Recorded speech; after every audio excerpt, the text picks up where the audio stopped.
You probably know the Blockbuster story, or at least you think you do. The version most people know goes like this: Reed Hastings returned a copy of Apollo 13 late to his local Blockbuster, got hit with a $40 fine, thought there has to be a better way, and went home and founded Netflix. A few years later, Netflix destroyed Blockbuster. The end. There's just one problem with that story. Reed Hastings made it up. He's since admitted the late fee story wasn't true. It was a tiny origin myth that stuck. The real story is messier, stranger, and honestly more interesting.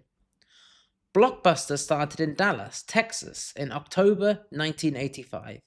David Cook had been running a software business serving the oil and gas industry in Texas. When the oil industry crashed, he found himself without a customer base. His wife Sandy suggested looking at video rental. What Cook noticed was that every video store at the time was small, disorganized, and had a limited selection. The tapes were kept behind counters, you couldn't browse, the inventory was tiny. He opened the first Blockbuster with 9,000 tapes across 6,500 titles, displayed on open shelves like a bookshop, and a computerized checkout system when everyone else was still doing it by hand. The first store was an immediate hit. In 1987, Cook sold the company to a group of investors, including a man called Wayne Huizenga, who had already built one of the largest waste disposal companies in America. Huizenga paid $18.5 million and set out expanding at a pace that seems almost unbelievable. At one point, Blockbuster was opening a new store every single day. By 1992, there were 2,800 stores. By 1994, the media giant Viacom, parent company of MTV and Nickelodeon, bought Blockbuster for $8.4 billion. By 2004, Blockbuster had 9,000 stores worldwide, 84,000 employees, 60 million registered customers, and was pulling in around $6 billion a year. And $800 million of that, roughly $1 in every six, came from late fees, worth remembering for later. Netflix was founded in 1997, not because of a $40 fine, but because the founders saw an opportunity to do DVD rental differently. No stores, no late fees, post DVDs to people's houses. It was a decent idea, and it found an audience, but slowly, by the year 2000, Netflix had about 300,000 subscribers and was losing money. In September 2000, Reed Hastings and Netflix co founder Mark Randolph flew to Blockbuster's headquarters in Dallas. They'd been trying to get a meeting for months. Blockbuster finally agreed, giving them less than 12 hours' notice. Hastings and Randolph chartered a plane at 5 a.m. to make it. Their pitch was simple: Netflix would run Blockbuster's online business. Blockbuster would promote Netflix in its stores. The price, $50 million. Blockbuster said no. According to Randolph's own account in his book about founding Netflix, the reaction in the room was barely suppressed laughter. Blockbuster's CEO has since said the meeting wasn't as dramatic as that, and that he wasn't even properly there for it. What both sides agree on is that Blockbuster declined. At the time, it wasn't obviously the wrong call. The dot-com crash had just happened, internet companies were collapsing everywhere, Netflix was a money-losing startup with 300,000 customers, Blockbuster had 60 million. Paying $50 million for a small struggling competitor when the whole internet sector looked like it was dying, you can see the logic. The wrong calls came later. By 2004, Blockbuster was struggling. Not because Netflix had beaten them, Netflix was still small, but because the debt from the Viacom deal and the cost of running 9,000 stores was crushing the company. And those late fees that were keeping the lights on, customers hated them.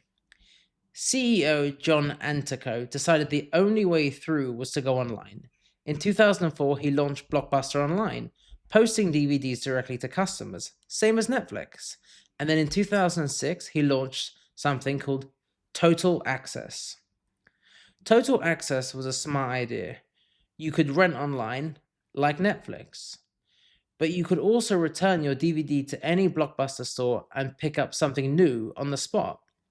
Netflix had no stores, they literally could not do that. It worked, subscribers came in fast.